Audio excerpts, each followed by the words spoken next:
Guys, ngayon may share na naman akong video sa inyo. Magluluto pala ako ngayon ng cake. Hindi siya i-bake kasi wala naman tayong oven. Kaya magluluto na tayo. Sa kalan natin siya lulutuin. Tara, umpisahan ko na guys. Ito pala guys yung mga ingredients na ating gagamitin. Ayan. Ngayon guys, unahin ko paghalo yung egg at saka yung sugar natin. Lagay ko lang dito sa ating bowl.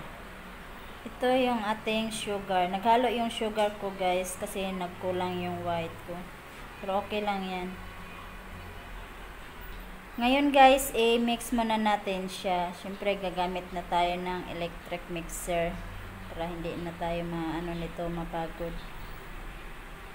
Ito guys, i-mix ko na siya guys. Hanggang sa ma-mix ng maayos at saka matunaw yung ating sugar. Hanggang sa makita natin na maging foamy yung ating mixture. Ayan na guys, tapos ko na na-mix yung egg at saka yung sugar natin. Ayan, naging foamy na siya. Sunod, ihalo ko pala yung ating oil. I-mix lang din natin. Sunod yung ating all-purpose flour. Sunod yung ating baking powder at saka baking soda. Pinagsama ko na lang. Sunod yung cinnamon. I-mix ko lang din hanggang sa mahalo silang lahat. Ma-mix yung mga dry ingredients. Sunod ko pala yung ating milk. Ayan, na-mix ko na siya ng maayos. Sunod ko naman yung ating carrots.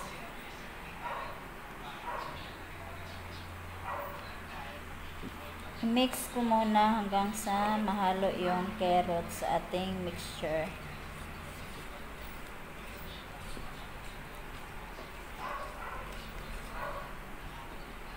Mag-add pala din tayo ng vanilla.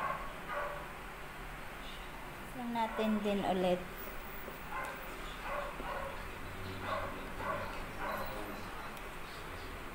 Ayan, dahil dito tayo magluto guys sa kawali. Lalagyan ko lang ng mantika yung kawali para hindi didikit mamaya yung ating carrot cake pag tinanggal.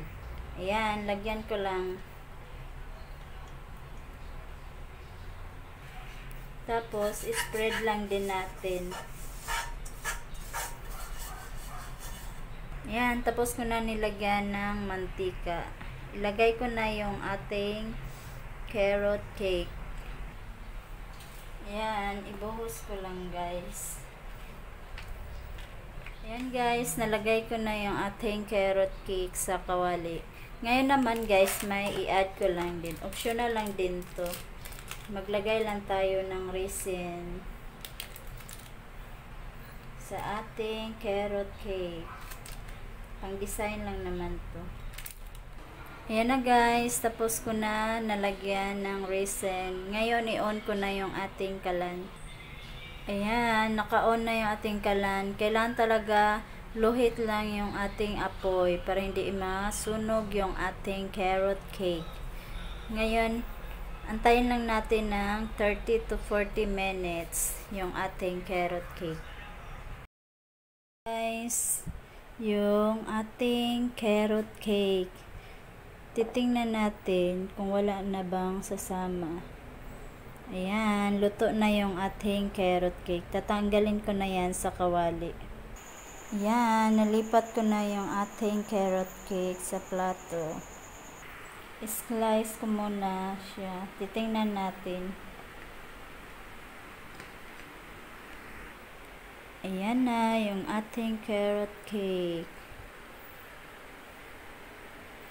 Yummy na. Sana may natutunan kayo sa aking video. Bye!